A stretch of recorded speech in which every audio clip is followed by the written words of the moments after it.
Fantastic. So thank you so much for inviting me here today and giving me the opportunity to share a little bit our views around risks in Asia. And I thought that maybe just before getting started with slides, I would just share with you who we are as a team, because as Nico said, the company is going to reach its 160th anniversary this December. So we're literally a few weeks away from a very important date. But my team is one of its newest realities. We've been around just over 11 years. And we do have this incredible mandate to help bring the expertise of very broad global organization, a leader in its industry, to public sector counterparts, and making sure that the tools, the knowledge, and the expertise are deployed for building up resilience in societies around the world. So it's a real privilege for me to be in this role and sharing some of our knowledge with you today. And what I thought I could offer in the few 10 minutes that we have is what I've picked up, what I've learned being in this role, and in particular thoughts about how resilience can be practically built. And what, I'm not going to bore you with the definition of resiliency, but I think there is an important global context. And I just want to acknowledge, before going into the specifics of the slides, this is the work of so many colleagues in Swiss Re, starting from the Swiss Re Institute, but also colleagues in the market that help us collect the data, contextualize it, and answer the so what. So with this first thought, I just want to share with you, when we look at resiliency, why do we care for resiliency? This concept of bouncing back after shocks is extremely important. Shocks are going to happen anyway. It's just how we react after the shocks that makes a big difference. And so it's already nearly a decade that we've been tracking key indicators of resiliency around the world, globally and consistently, and doing really specific analysis. And this goes to complement at least 3 decades of studies around protection gaps, which is specifically in the insurance industry, the difference between the risks that we run and the risks that are actually protected and quantified, if you will, in insurance premium level. So with that in mind, we try to track the progress that we're making collectively towards resiliency, and what is it that is required to maintain and improve on it, or when is it that this slips away. One of these key metrics, as I said, is the protection gap, and I thought that to kind of narrow down our conversation today, we could really focus on 4 dimensions that are very critical, especially in developing markets: natural protection, natural catastrophe protection, infrastructure investments, crop, or in general the agricultural system, and health and mortality related gaps. And what I hope this slide leaves you with is the sheer level of magnitude of what we're looking at, which is over 1.8 trillion assessed as of 2022, and most critically, a very large chunk of this actually does sit in Asia, and I thought it was valuable to share with this community today.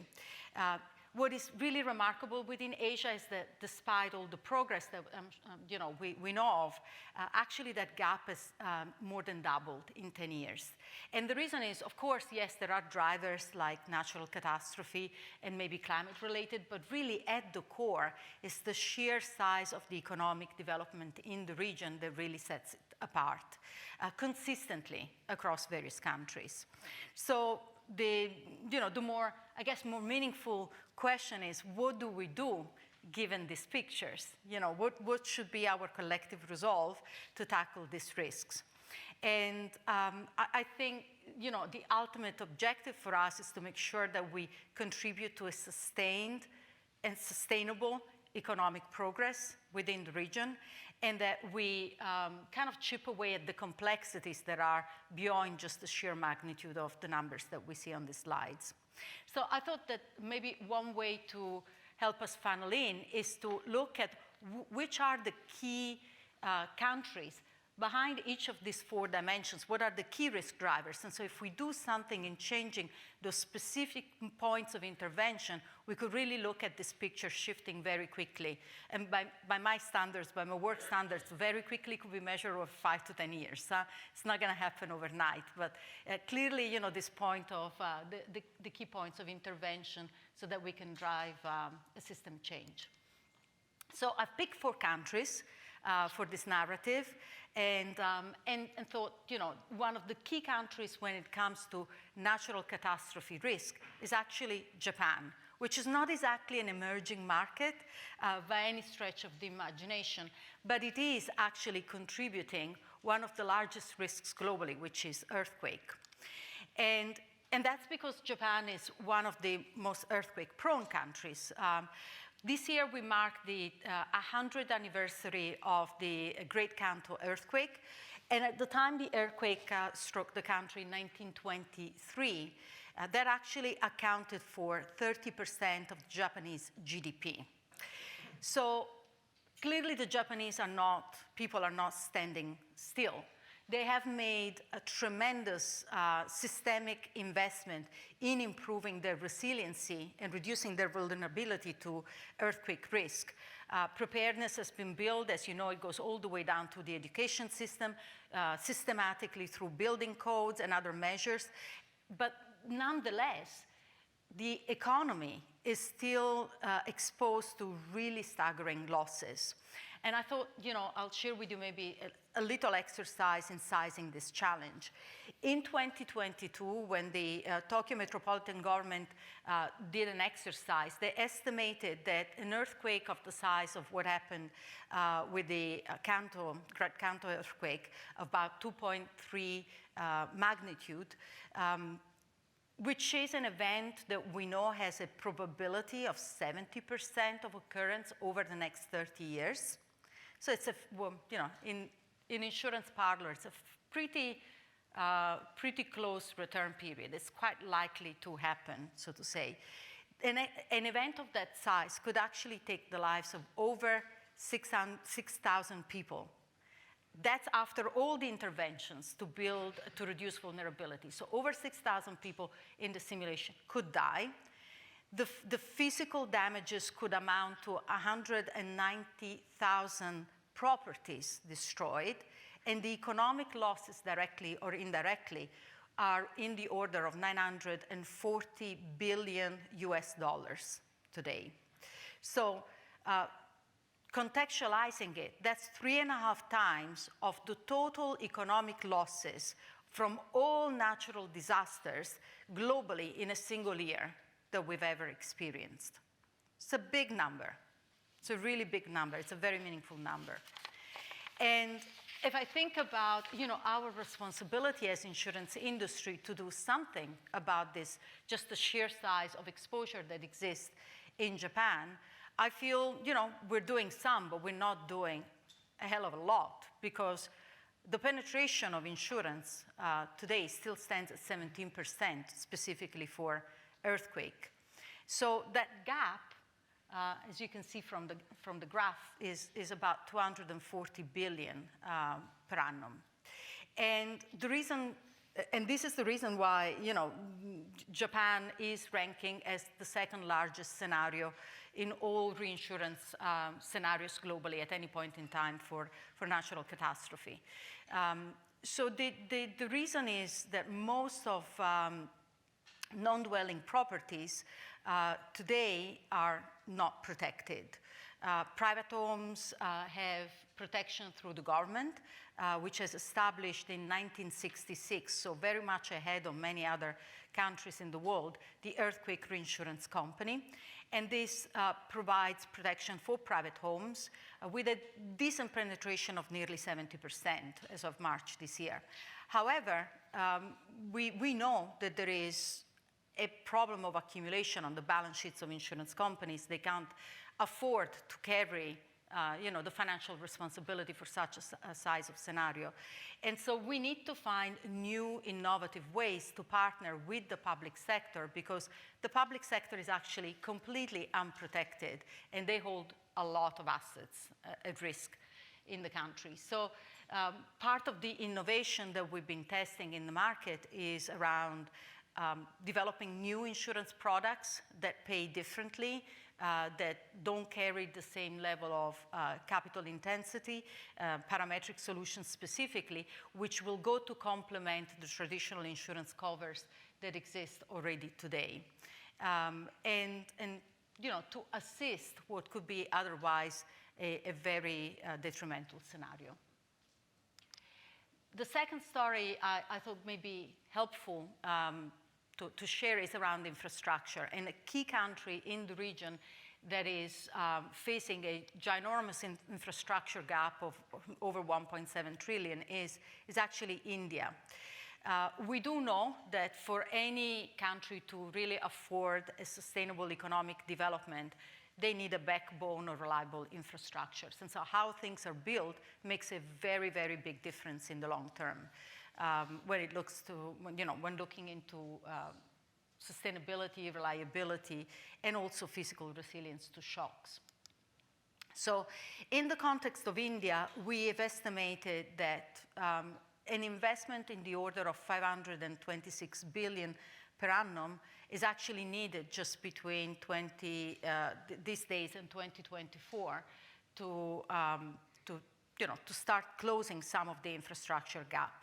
And that's because there is obviously a growing population, but also a fast-growing urbanization of that population.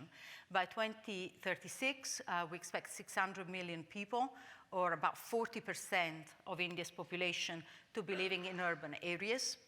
And according to the World Bank, the vast majority of this gap actually is around electrification and roads, things that we take very, very much for granted in Switzerland, in Zurich, obviously, but are a very, very stark difference. If you ever visit India, you'll see just, you know, how much of the population lives in informal setting.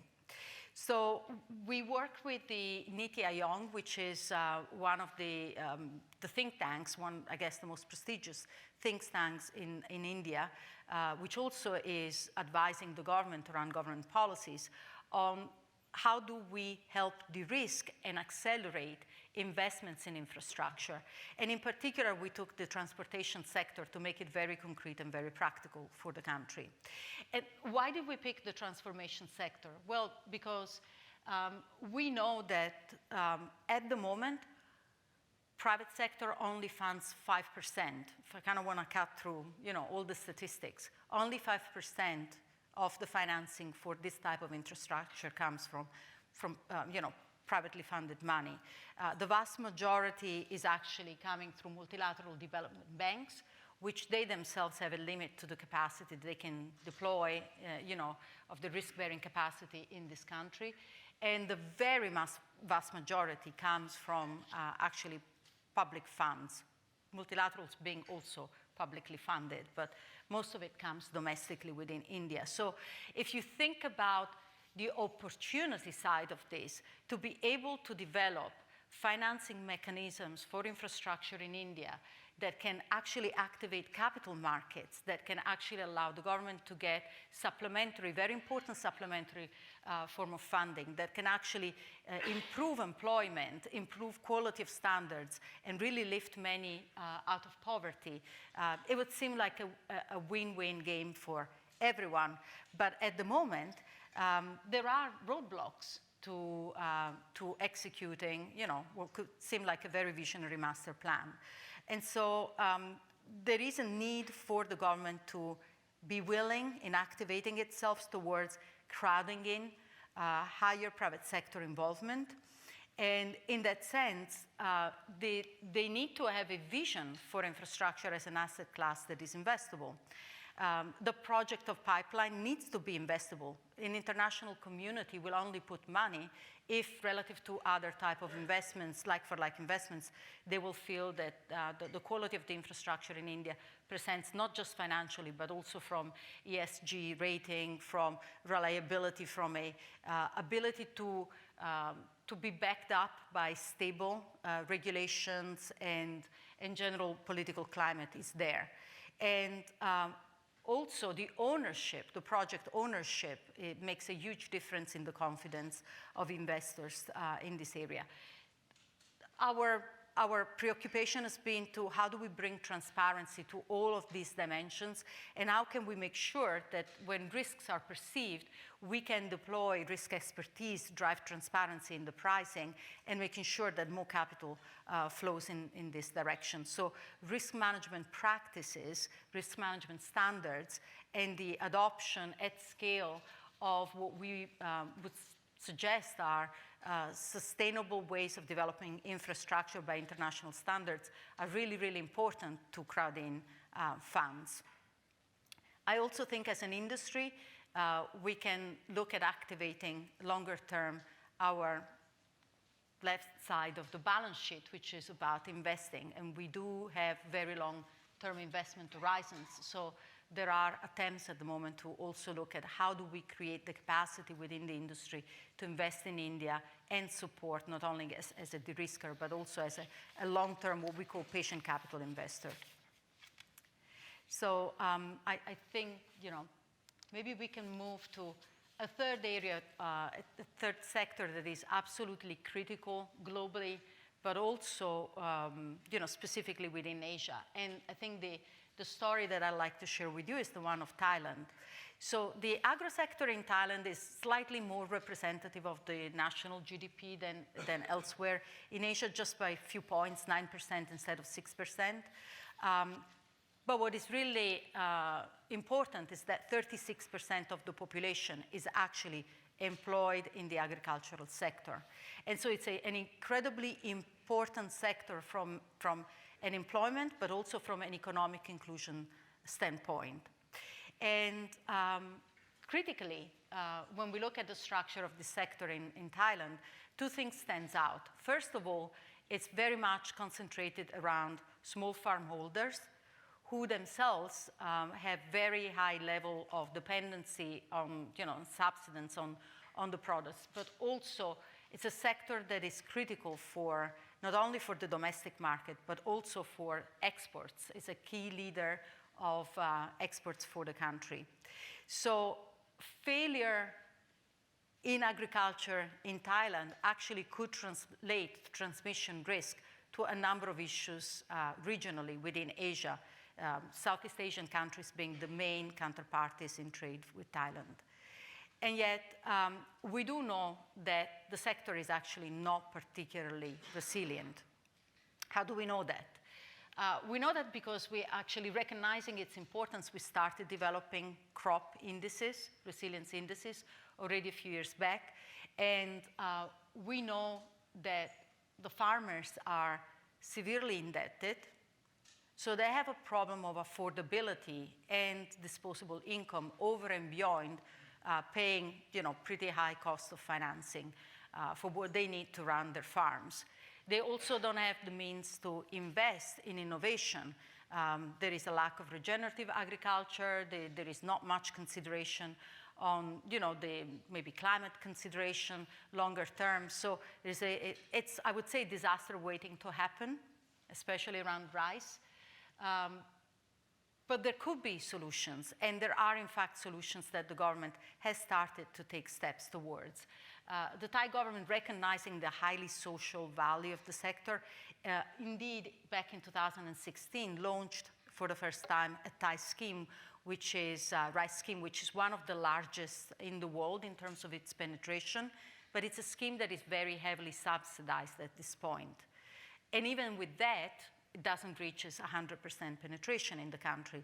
So after a few years of partnering with them, and I will say the industry has been quite pleased overall with the success of the scheme, we are in the phase of thinking, how do we take it to the next level?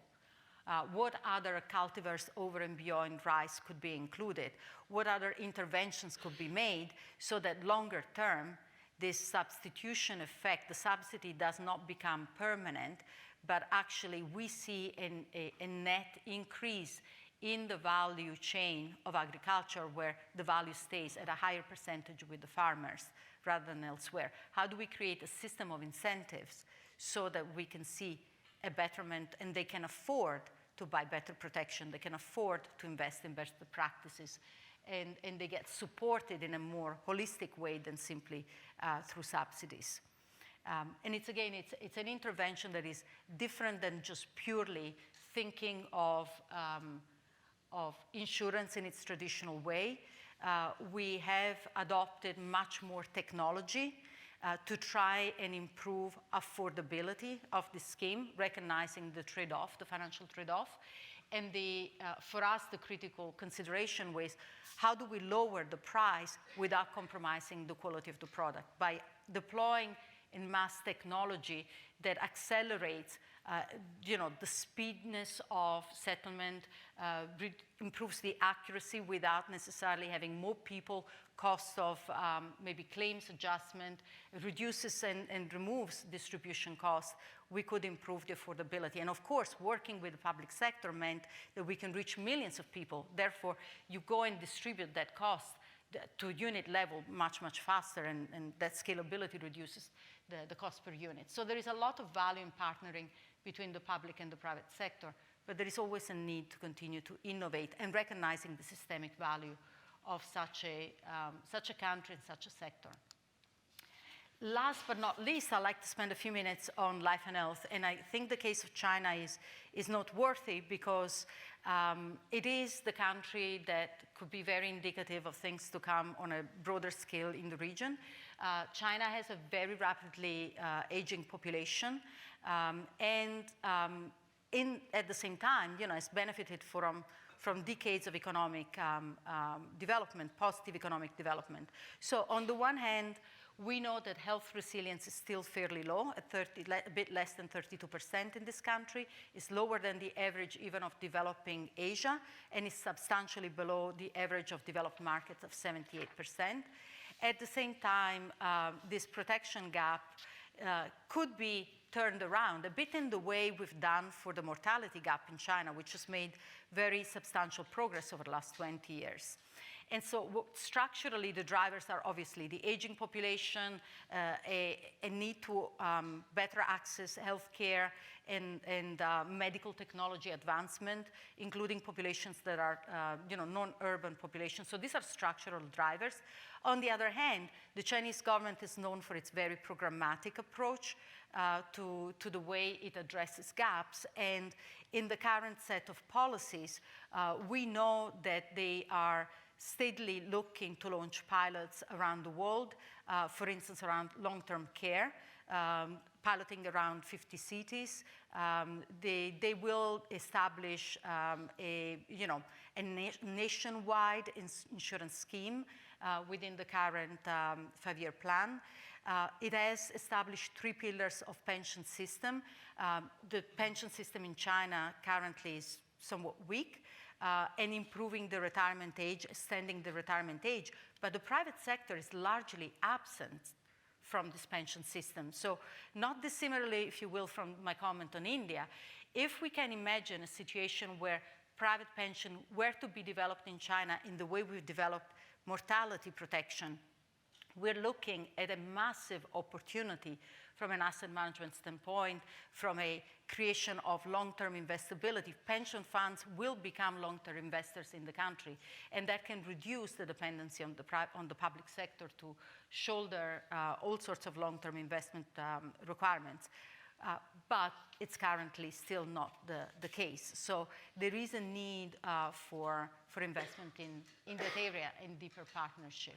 And there are steps that the government has taken to actually crowd in more private money. I know in the interest of time, I'm just going to wrap it up. So I'd like for you to take away 3 messages. Clearly, we are in a very fragmented world, in a world where resilience is swinging left and right. But at the same time, there are structural points of intervention. And if anything, we need to look for ways to more proactively engage with public sector counterparts in a propositive way on how to help close these resiliency gaps. In this context, I think, at least in my experience over the last 5 years, I think the industry needs to own, and so all industry ideally have their own narrative on how are we going to be value added in this engagement.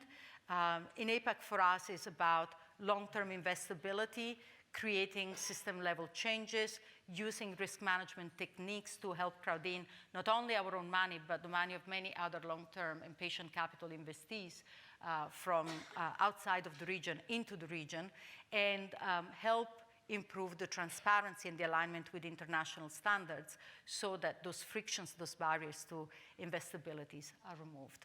Thank you.